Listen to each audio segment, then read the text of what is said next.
Hi everybody, welcome back. Another video update for you. I've made a little bit of progress in the last few days, so just bringing you up to speed with what I've done. Changes on the top and also on the underside of this small layout.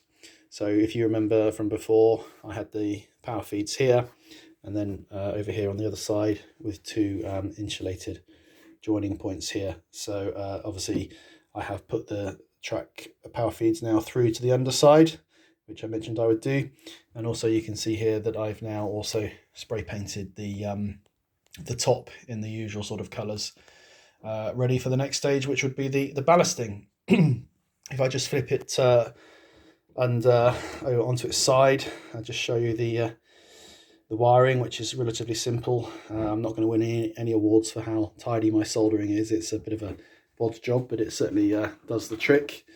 I have to turn it all the way over because of the light not being very good.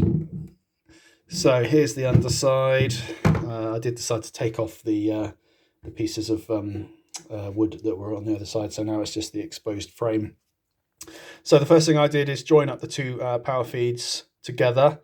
So obviously that's some soldered joints here with some extra wire going across to the other side. And then the other thing was soldering in some extra wires to come in on the side there, look. And again, this is the bit that's a bit gash. That's all soldered together there. And the same again there on the other side.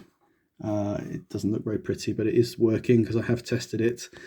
So yeah, that now means that if you apply, flip that back over there, if you now apply your power into this power connecting clip here, which I'm sort of in the process of attaching on the side, you just simply need the single wire to go into each side, and a train will now run the whole length of the layout.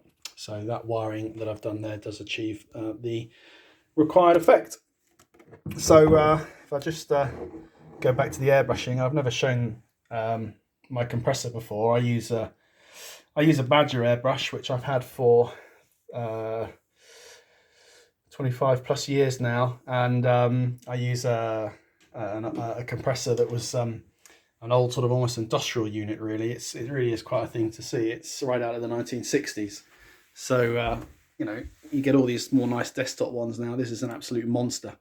It weighs about 30 kilograms. It's got an enormous air reservoir here in the bottom. If I take this the top off here, it just covers up what is a incredibly oversized compressor for a small model airbrush, but it does the job. And this thing must be going on for, I don't know, 50 years old, 40, 50 years old. I've had it for, say, 25 to 30, and it does the job, and it's nice and smooth. It's not too loud. It's never broken down. It's got a sort of an adapter here that's been put in there from where it would originally obviously went out to a much larger exit, and this has now got an adapter that allows a Badger airbrush connector to go onto it.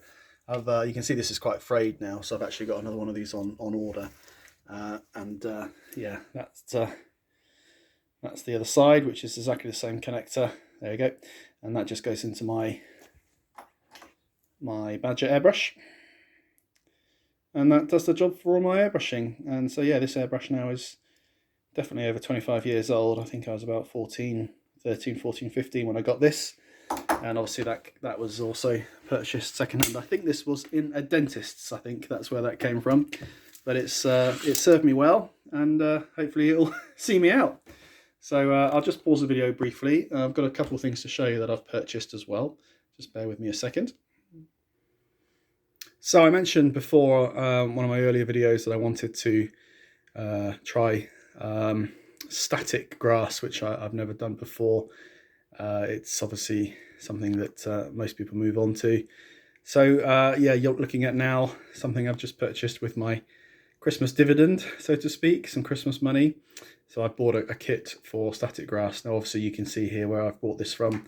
There's so much choice out there, but I saw quite a few people rating this applicator.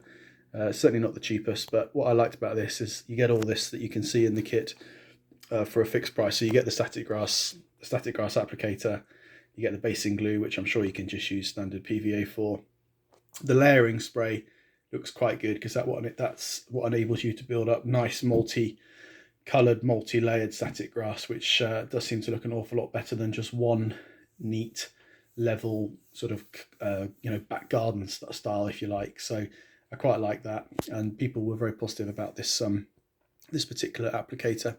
And it also comes with a selection of different colour and different height static grass kits, so I have ordered some more as well from somewhere else, but it comes with some 2, 4 and 6mm static grass. So I'm not ready to do it just yet, but I've now got everything I need here to have a go at doing some static grass in the future. So you'll be seeing that on another update. And the other thing that I've purchased, I went to Hobbycraft, and they've got quite a good offer at the moment: 4 sheets of A1 foam board for £10. So they're £4 each, but you can buy 4 for £10. So I've used this before. It's quite good for model making. It weighs nothing. It's easy to cut, and it also makes quite a nice backboard for your layouts if you want to have something that's really easy to cut and weigh nothing. So what I'm going to do with one of these sheets at some point is, going back to the layout, I'm going to use that as the small backboard there. So it's going to sit behind it like this, obviously starting at the end there, going up to about where it is actually, and then obviously that's where the scenic break will be, coming in here into this layout. So I'll probably cut this down to about 4 inches high, but that's what I'm going to be using to form the back. And yeah, I thought that was quite a good offer. So there's the purchases I've made: the foam board and the static grass. I'm now at the point where I've obviously got to the fun bit now, which is the ballasting. I can't actually do any ballasting at the moment because I don't have any ballast, so I've got some of that on order as well. So that should be coming along with the static grass, and I'll catch you up next time to show you the ballasting that I'll be getting on with on this. So thanks for watching. This video is a bit longer than normal, but a few things to show you. I hope you're all well. It's a nice, lovely sunny winter's day today. There's an awful lot going on in my life at the moment. I've just got married, hence the ring, and I've also got, not in me personally, but a baby on the way. So that's why I'm not being able to get on with so much modelling at the moment. There's an awful lot going on behind the scenes. But I hope you're all well. Thanks for checking in and subscribing, and see you on the next update. Bye for now.